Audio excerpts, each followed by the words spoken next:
Hello, I'm Laura Mott, and I'm here to talk to you about donating money. I'd like to talk to you about donating money locally as opposed to donating money to large organizations like the Red Cross, United Way.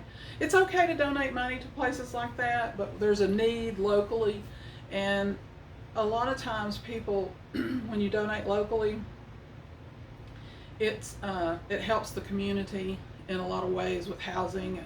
It helps with, like during the pandemic when people lost their jobs.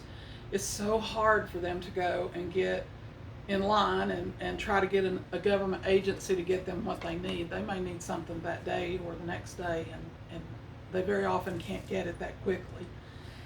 Uh, one of the one of the best ways to figure out where to donate if you are going to donate in a large capacity is to go to consumerreports.org, or you can go to Charity Navigator and try that. Those are organizations that tell you how to find credible companies, organizations like the Red Cross and United Way. They tell you how much they make, they tell you what their CEOs get paid, that kind of thing. And it can be very enlightening. A lot of the people in the local churches, they don't always get paid. At St. Therese, for example, people donate like on Sundays or whatever day they come in. People donate by leaving non-perishable items, and then there's some ladies that come in on Mondays that prepare all those items, and they provide for each package about 3 days worth of food. And they get anywhere from 10 to 25 people a week that they give food out to. And the only person that's getting paid that actually hands that food out is the secretary, who's been there for a long time. Well, the program started, it really took off in 2010, and she was there before that, so she just hands the food out. So she's a paid secretary, so she makes an income, but she's the only one that's really getting paid. Everybody else is volunteers, opposed to these bigger places like Red Cross. They have to be more organized. They have to pay people because they can't afford to do some of the things that they do. But that's really intended more for crisis type management, really big things. Locally, it's best to help people. There's like a network that goes on through the churches in just about every city. So you may call up one church, you may be in need of food and call up one church, and they may have something for you, but not everything that you need. Say you need money for gas. Some churches do that too.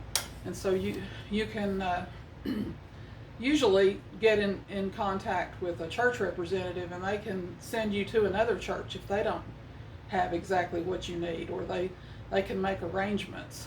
I mean, there's just a more immediate effect donating locally. And also you can volunteer locally. I mean, you could take that person over to another church if they needed a ride. I mean, there's lots of things that you can do that way. But the best thing to do is have a portfolio.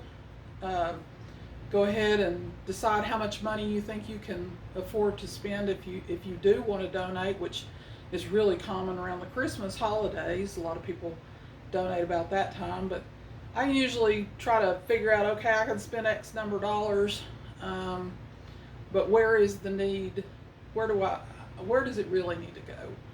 And locally, and there are other churches, but the one I choose is St. Therese, just because I like their pantry program. So you can donate locally, and it has a much bigger impact. So I would suggest that researching through Charity Navigator, consumerreports.org, to find out about your bigger organizations, and to see if what's more reputable.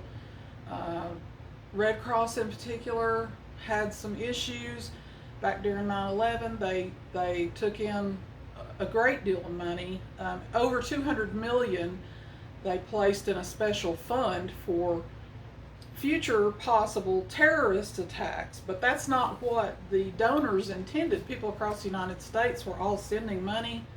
Some people were literally driving to New York. They were sending money with the intentions of it going to the families of the victims that died in the towers, or families of the firefighters and first responders that died. All that cash was collected by the Red Cross and intended by the donors of the United States to go directly to, in cash form, all those victims. And they took it upon themselves to withhold over $200 million. That was the politicians and the people found out about it, and they started questioning what they were doing, and then eventually they were forced to send that money to where it was supposed to go. So those are problems that you can run into with the big organizations. You have to really kind of do some research and make sure that it's going where it's supposed to go, and that the CEOs aren't collecting too much. Generally the CEOs have to make money. I mean, they're big organizations. They require a lot of work. It's not just a simple volunteer situation. So some money is okay. They have to make money to provide. And I think the CEO for that company probably runs into the 150,000, somewhere in there. At least that's what they report.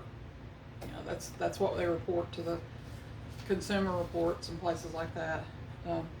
So the best thing really to do is to donate to a smaller place that you can have hands-on, eyes-on contact and actually see the need, and you know what's happening, and you can check on it if you want to, and it's just easier to find out how people are being treated if they get what they need. Another complaint with the Red Cross was initially it was very chaotic. Of course, it was an unprecedented event, 9/11, so it's not surprising that there would be some chaos in the beginning, but that's an awfully big organization with an awful lot of money that should really not have started out quite so unorganized, and definitely should not have held back donor money. So just to give out the donor money, people would have been able to help themselves to some extent. So please donate to St. Therese Catholic Church or some other church, or check into your local community and see what the need is, and maybe save some money for a bigger organization. And thank you very much.